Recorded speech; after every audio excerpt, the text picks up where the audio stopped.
Gus, feodalisme, dan kemiskinan struktural, arogan. Satu kata yang menjadi momok makhluk hidup. Ketika makhluk diberi sedikit kekuasaan, maka secara alami ia akan bersikap intimidatif terhadap sesuatu yang dianggap lebih rendah dari dirinya. Allah sudah menggambarkan dengan rinci di dalam kitab sucinya.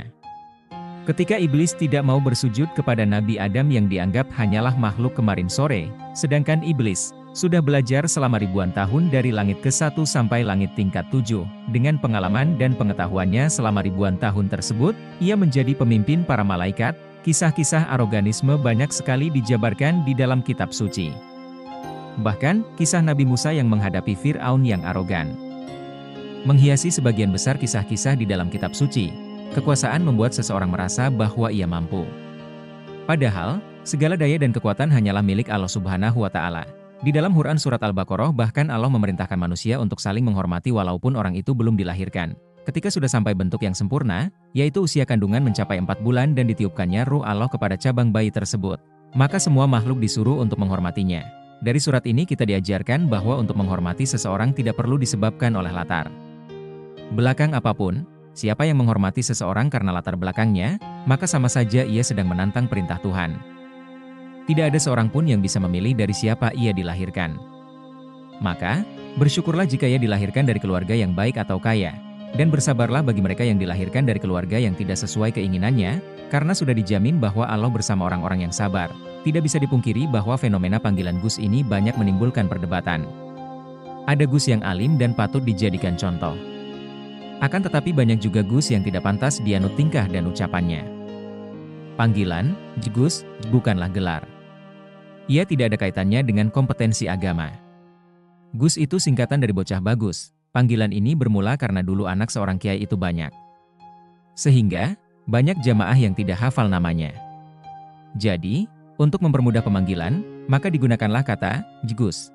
Budaya feodal di kebanyakan pesantren, membuat, Gus, yang belum tahu seluk-beluk kehidupan menjadi terlena. Apalagi, ditambah jamaah yang sangat ta'adhim kepadanya, mencium tangan ketika bertemu, menjadikan dirinya seperti seorang pangeran kerajaan.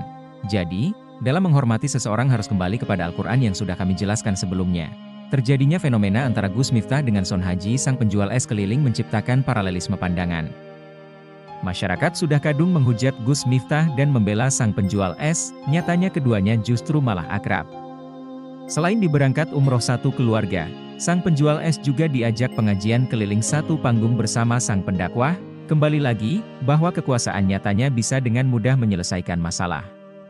Sang pendakwah merasa punya kuasa uang, jaringan, dan jamaah mampu menggunakan fasilitasnya itu, dan sangat penjual es yang secara ekonomi kurang mampu, tentu tidak bisa melewatkannya begitu saja. Ya, memang beginilah hukum di dunia ini. Tidak ada ruang untuk idealis. Apalagi idealis, harga diri saja bisa dengan mudah diperjualbelikan. Jadi, apakah kamu masih mau mempertahankan idealisme? Harga diri? Allah sudah menggambarkan fenomena di dunia ini dengan menyebutkan jembatan Shirotol Mustaqim. Untuk menjadi orang lurus dan konsisten itu sangat sulit. Bahkan, jalan yang lurus itu digambarkan 7 kali lebih tajam dari silet. Jika Anda tidak siap untuk mengambil jalan yang lurus, maka yang ada hanya akan sakit sendiri. Maka berbanggalah bagi siapa saja yang masih punya idealisme dan harga diri. Kita sudah bisa melihat dengan jelas bahwa cerita di dunia hanya berkisar tentang tinggi-tinggian dalam meraih pengakuan manusia lainnya.